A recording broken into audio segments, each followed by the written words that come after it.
I never expected my own family to become the source of my deepest betrayal. But if you're reading this, maybe you'll understand how the people closest to us can suddenly feel like strangers. My name is Alice, I'm 32, and I run a small event planning company in Cedar Falls. Until recently, I believed I had the perfect support system. A loving husband, Mark, and parents, Henry and Linda, who I thought only wanted the best for me. It all started on a random Tuesday. I was in my home office finalizing invoices for upcoming weddings. Mark was supposedly at work. He was in sales, or so I believed at the time.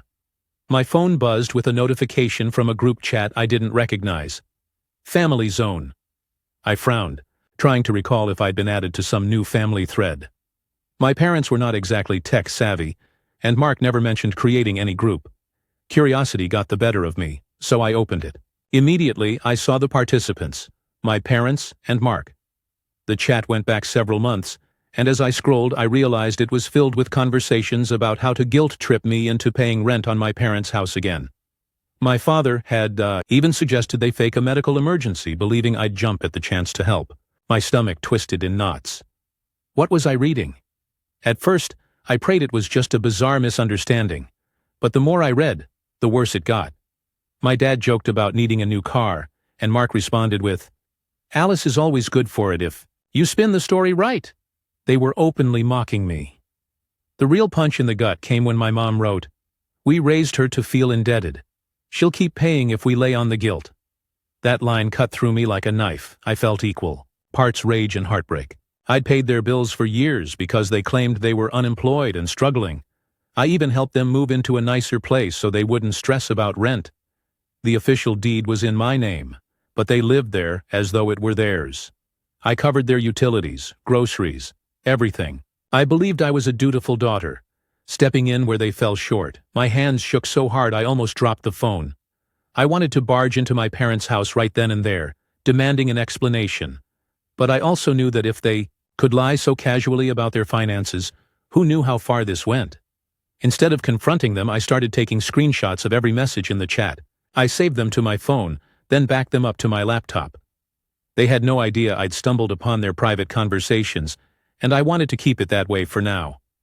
The rest of the day, I tried to go about my normal routine, responding to client emails, scheduling consultations, but I couldn't focus. Each time a notification lit my phone, my heart lurched. Were they laughing at me again? By dinner time, my nerves were shot. Mark came home acting perfectly normal, asked me how my day was, and planted a quick kiss on my cheek. I couldn't look him in the eye. He was part of the deceit too, and he showed zero remorse. I mumbled something about being tired and having a headache, which he barely acknowledged. He suggested taking a painkiller before bed, then turned on the TV. His indifference made my blood boil. Was this how little he cared about me, even after plotting behind my back? Lying in bed that night, I stared at the ceiling, replaying bits of that chat in my mind. The lines blurred between my parents and Mark. They were all in on it together. I felt humiliated. Every time they'd come to me claiming dire need, it turned out they were just testing new ways to manipulate me. The betrayal was thick, suffocating. I realized I needed a plan. Marching in blindly, fueled by rage, would only alert them to destroy evidence or craft more elaborate lies. I had to stay calm and gather proof. If they saw me as nothing more than a walking ATM, I would let them continue believing I was clueless, at least for a little while longer. I'd spent a lifetime giving. Now it was time to protect myself from the people I thought I could trust. When I woke up the next morning, my eyes were sore from a restless night. My phone still displayed the Family Zone group chat, and fresh messages had appeared while I tried to sleep. I opened the thread and spotted a late-night discussion between my mother and father about some big purchase they wanted. The worst part was Mark's contribution. Don't forget to guilt her about the whole "we sacrificed so much for you" routine. Just reading it felt like a punch to the gut. Determined to keep my composure, I decided to see how deep this went. Maybe, just maybe, it was limited to the rent and a few bills. But as I scrolled, it became clear they mocked me for everything, from my generous nature to my clueless acceptance of their stories. They even bragged about how easily they could manipulate me, especially if they threw in phrases like "family," "first," and "only if you can manage it." Anger and humiliation swirled in my chest. I resolved to check my bank statements right away. I'd occasionally glanced at them in the past, but never with serious suspicion. Now, I went through each line item with a fine-tooth comb. Sure enough, the numbers told an unsettling story. My parents had repeatedly asked me for emergency loans that were never repaid. Mark had also used a supplementary card linked to my account, a card I'd given him for gas and groceries. But the charges went well beyond basic necessities: expensive restaurant bills, online shopping, and suspicious transactions labeled as entertainment. My heart pounded. Was he spending this money on secret outings? Lavish gifts for himself? Or worse, for someone else? The thought made me feel sick. Still, I forced myself to be methodical. I documented every questionable transaction and matched them against dates when my parents claimed they were financially desperate. It was painfully obvious. They'd concoct sob stories, and I'd swoop in with my credit card or bank transfer. They were living comfortably while I footed the bill. As the shock sank in, my immediate instinct was to cut them off right then. But I remembered I needed more evidence. This chat could run even deeper. I had no idea if there were more groups, more hidden conversations, or bigger lies. So, I held back.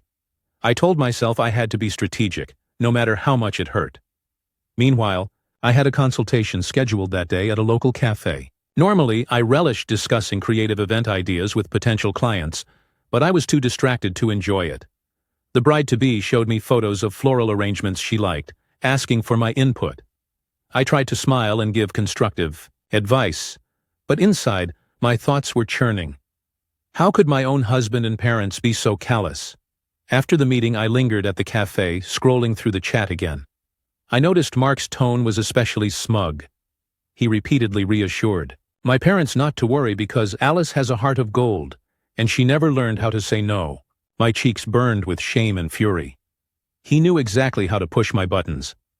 I thought back to every time he'd told me, "Your parents need you. Don't turn your back on them now."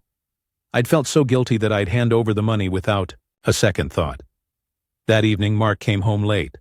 I watched him casually toss his coat on the chair, greet me with a distracted, "Hey," and head straight to the fridge. I studied him, wondering if there was any sign of remorse or internal conflict, but he appeared relaxed, even humming a tune. The realization that he felt no guilt intensified my resolve. If anything, he looked more annoyed that I was quietly observing him rather than doting on him. I decided to step up my fact-gathering. I called an old friend, Carla, who worked in a tech support role. I asked if she could advise me on whether my family might have other chats or apps hidden from me. She suggested I check shared family plans and linked devices. We talked for almost an hour, and by the end, I felt more prepared to dig in deeper. It comforted me to know someone else was on my side, even if she didn't have the full story yet. Before bed, I scoured Mark's phone records linked to our carrier account. He had been texting my parents far more often than he ever texted me. I wondered what else they'd planned behind my back. Drained and furious, I finally turned off the computer. I gazed at my sleeping husband, recalling how I once considered him my biggest cheerleader. How wrong I was. As I closed my eyes, I repeated my new mantra: stay calm, gather proof, and strike when they least expect it. By the weekend, my mind was stuck in a loop of anxiety and anger. I avoided visiting or calling my parents. Whenever Mark asked if something was wrong, I'd say I was swamped with work. He seemed to accept that, too busy with his own life to notice my mounting tension. Little did he know I was uncovering layers of betrayal deeper than anything I could have imagined. I decided to confide in Natalie, an old friend who'd worked as an accountant before starting her own consulting firm. We met at my office on Saturday afternoon. As soon as she arrived, I locked the door behind her. Taking a shaky breath, I confessed everything, or at least the parts about financial manipulation. I wasn't ready to reveal the group chat just yet, but I needed her expertise to see if money was vanishing from my business accounts too. We combed through the records for hours. My event planning company had grown in the past few years, and I'd been so busy with creative projects that I left most financial oversight to hired bookkeepers. But something felt off. Natalie began identifying irregularities, small, frequent transactions labeled as operational fees or supplier invoices. None were huge, but they added up over time. Each suspicious amount flowed into an account under the name Maple Bridge Consulting. When we traced the routing number, it led to a bank near my parents' neighborhood. Odd, but not necessarily incriminating, until we discovered the business. License was in Mark's name. My heart pounded. Mark was funneling money out of my company into this shell entity. I felt numb, like I was watching a bad movie. Natalie looked at me with a mixture of pity and anger, but I told her to keep going. I needed the full picture before I confronted him. Over the next few days, I performed a delicate balancing act. By day, I maintained a facade of normalcy, meeting clients, coordinating events, exchanging polite small talk with Mark at home. By night, I donned a figurative detective's hat. I'd lock myself in the spare room, quietly analyzing bank statements, or coordinating with Natalie to track down more anomalies. Each revelation felt like a dagger. Not only was Mark stealing from me, but he was also likely helping my parents maintain their cushy, bill-free lifestyle. Meanwhile, my parents continued texting about their dire financial woes. My father claimed their car needed immediate repairs, or else they'd be stranded. My mother insisted she had urgent medical needs. But in the Family Zone chat, I saw them joking about weekend getaways and fancy electronics. My mother called me Little Miss Gullible, and my father suggested they up the pressure to secure a new TV. The casual cruelty was astonishing. As the evidence stacked up, I found myself revisiting old memories with fresh eyes. My parents had always insisted I owed them for raising me. They made me feel guilty any time I succeeded, as if my accomplishments were the result of their infinite sacrifices. Mark came along later, initially seeming supportive. He'd encourage me to treat my parents lavishly, claiming we should give back, but it was all a carefully orchestrated con, one that I had naively fallen for. One afternoon, Natalie uncovered a particularly large sum diverted to Maple Bridge Consulting around the time of my last birthday. I remembered Mark surprising me with a spa retreat. He'd played it off like he was being extra sweet, that he'd saved up to spoil me. Now I realized it was my own money paying for the entire thing, laundered through his sham business. The betrayal felt more personal than ever. Despite my seething anger, I kept silent around Mark. Every morning he left for meetings, and every evening he returned with that same casual indifference, occasionally tossing out a line like, "We should check on your parents, babe."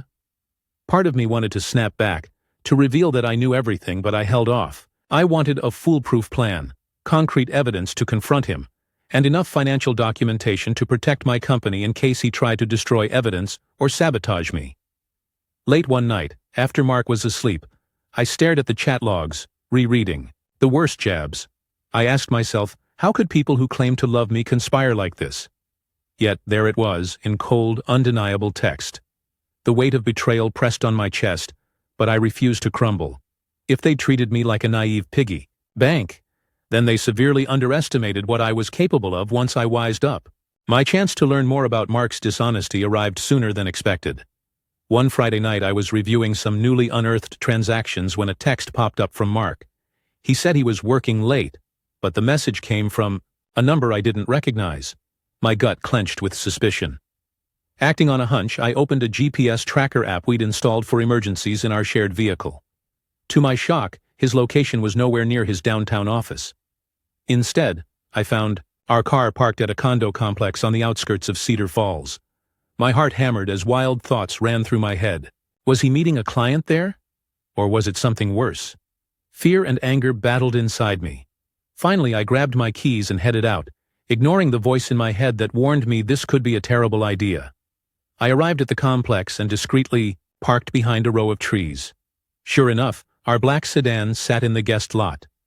Building 14, Unit 308 had lights on, so I checked the mailbox name, Rebecca White. My stomach lurched. I had no clue who she was, but the implications made my head spin. Could Mark be cheating on top of everything else? Despite my racing pulse, I marched to the third floor and found the door slightly ajar. Faint music seeped through. Summoning a courage I didn't know I possessed, I pushed the door open. Mark was there, half-dressed, embracing a woman I'd never met. They froze at the sight of me, eyes widening in alarm. My husband scrambled to cover himself, his face twisting in panic. "Alice," he gasped. "Why, what are you doing here?" I stood there stunned and trembling. Every suspicion I'd had about his sudden late nights and suspicious expenses was confirmed. The final piece of this sick puzzle clicked into place. Mark was cheating, and likely using my money to fund this affair. I turned on my heel and stormed out, ignoring his frantic pleas of, "Wait, I can explain." He chased me into the parking lot, trying to grab my arm. I jerked away, tears blurring my vision. "Don't! Just don't!" I managed to spit out before jumping in my car and speeding off, his voice echoing behind me. The drive home was a blur of anger and heartbreak. Once inside, I locked the door and sank onto the couch, sobs racking my body. It felt like my world had collapsed within the span of a single month. My parents saw me as a wallet, and my husband was both a financial leech and a cheater. I scrolled through my phone to find a slew of frantic messages from Mark. "Let me explain. Don't do anything rash. We can fix this." Fix it? How could you fix a betrayal that cut this deep? Sometime after midnight, my tears dried, replaced by cold resolve. They'd all used me, played me for a fool. Enough was enough. I wasn't going to give them the satisfaction of a heated confrontation fueled by raw emotion. Instead, I planned to hit them where it truly hurt: their bank accounts. If I was nothing more than an ATM, I'd simply stop dispensing cash. Let them struggle without my naive generosity. I opened my laptop and began revoking Mark's access to all my credit cards and bank accounts. I changed every password, reset every PIN. If he tried to use my money again, it would be declined. I knew he'd panic, but that was part of my strategy. Next, I listed every expense I'd covered for my parents: rent, utilities, repairs. I kept a running total, and it was staggering. By the time I finished, it was almost 3 in the morning. My vision blurred with exhaustion, but I felt a grim sense of accomplishment. I blocked Mark's number on my phone, determined not to listen to his barrage of excuses. Then I sent a single text to my friend Natalie. "Mark is cheating. It's worse than we thought. Let's finalize the plan." Hitting send felt like releasing a giant weight from my chest. I finally crawled into bed, though sleep didn't come easily. My heart was shattered, yet there was a strange relief in knowing I was done being their pawn. They'd cornered me for too long, and I was ready to fight back with everything I had. Saturday dawned with a heavy sense of inevitability. My eyes were puffy from lack of sleep, but I forced myself to get up and ready. I dressed in my sharpest blazer and slacks, reminding myself that I was a capable business owner, not a doormat. Today was the day I would start dismantling the network of lies that had ensnared me. First, I called my parents. My father picked up, sounding chipper. Probably expected me to cave in to whatever new financial crisis they'd concocted. I spoke in a level voice. "Dad, I know everything. I've seen the chat. I know you and Mom have been deceiving me, mocking me, and guilt-tripping me for money." He tried to stutter some denial, but I didn't let him. "It stops now. No more rent, no more bills, no more handouts. You're on your own." The line went silent before he exploded. "We're your parents. We sacrificed for you. This is how you repay us?" His tone brimmed with outrage, but I'd heard it all before. My mother grabbed the phone next, sobbing theatrically, insisting I was misunderstanding. I stayed firm. No more money. When the pleas turned into threats, I simply hung up, heart pounding but oddly liberated. Stepping outside, I found Mark waiting by his car in our driveway. He must have come straight from his mistress's place. He looked terrible, unshaven, disheveled, but I felt zero sympathy. The moment I got out the door, he rushed toward me. "Alice, please, it's not what it looks like. I made a mistake." His voice was desperate, every syllable dripping with manipulation. I let him speak. For a moment my arms folded. When he finally paused, I said, "A mistake implies an accident. You set up a fake consulting firm to steal from me. You lied about working late so you could cheat. That's deliberate." His face went pale. He tried another angle. "What about our marriage? Doesn't that mean anything?" I snorted. "It did, before you betrayed every vow. Now it's over. I've blocked your access to all my accounts. Get your own lawyer if you want to fight it." He gaped at me like he couldn't believe I was standing my ground. I brushed past him, got in my car and drove off, leaving him rooted in place. My heart raced, but a new confidence surged through me. For once, I wasn't letting him or my parents walk all over me. When I arrived at my office, Natalie was waiting in the conference room. She'd already compiled detailed invoices itemizing every cent I'd shelled out for my parents. Mortgage payments, utilities, random emergencies. It was brutal to see the grand total. Then we moved on to Mark's fraud through Maplebridge Consulting, creating a separate invoice. Whether or not I could legally force him to pay me back, I wanted it documented. I typed up a brief cover letter. "This is what you owe me. Failure to comply may result in legal action." With a sense of finality, I printed 2 copies, sealed, them in envelopes and addressed them. One to my parents, one to Mark. Natalie and I exchanged a grim nod. This was my line in the sand. They might come at me with accusations or emotional blackmail, but I wouldn't waver. I was done being their golden goose. After lunch, I stopped by a locksmith on my way home. Mark had a house key, of course, and I couldn't stand the thought of him letting himself in after everything. That evening, I oversaw the changing of every lock, ignoring the stinging sense of loss. Part of me still couldn't believe this was my life. My own parents and husband had colluded against me, but a stronger part recognized it was better to face reality than live in lies. That night, I turned off my phone. I didn't want to hear their excuses, their raging threats, or their so-called apologies. Instead, I made myself a simple dinner and sat at the table alone, letting the quiet wash over me. Solitude was scary, but it was infinitely more peaceful than the constant drain of being someone's doormat. Before heading to bed, I checked my emails. A few supportive messages from friends reminded me I wasn't entirely alone. Strengthened by their kindness, I finally settled under the covers. For the first time in weeks, I slept more soundly. Tomorrow, I'd continue rebuilding my life on my terms, free from their relentless manipulation. And that thought at least let me breathe a little easier. Sunday arrived with an eerie hush. The house felt foreign without Mark's presence, but also calmer than it had in a long while. I sipped my morning coffee and opened my laptop, determined to finalize the paper trail. Natalie had emailed me updated summaries of every shady transaction, along with a potential timeline for legal proceedings. I planned to forward it all to an attorney the next day. As I reviewed the documents, a new email arrived. The sender was someone named Jessica Sawyer, with a subject line referencing Maplebridge Consulting. My pulse quickened. Could this be another victim of Mark's scams? I clicked it open and found a lengthy message explaining that Jessica had been approached by Mark months ago about an exciting investment opportunity.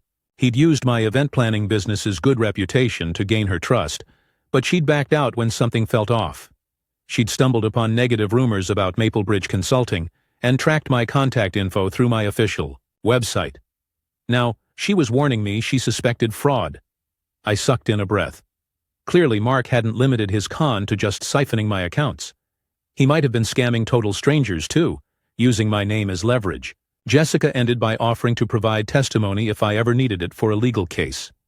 I typed a quick response, thanking her and promising to keep her posted. Fear laced with anger raced through me. Mark was in deeper than I thought. No sooner had I hit send than my phone buzzed with a text from an unknown number. I almost ignored it, but curiosity won. My blood froze at the screenshot it contained, part of the Family Zone chat, featuring a new message from my mother. "We'll make her pay. She thinks she can just shut us out? Watch what we do. Next." My father had replied with a smug, "We have leverage," and Mark chimed in, "Don't worry, we can still pressure her." My hand shook. Leverage? What leverage could they possibly have now? My mind whirled through every secret or contract I'd ever signed. Then it clicked. I had a lucrative deal with a prominent client, sealed by a strict non-disclosure agreement.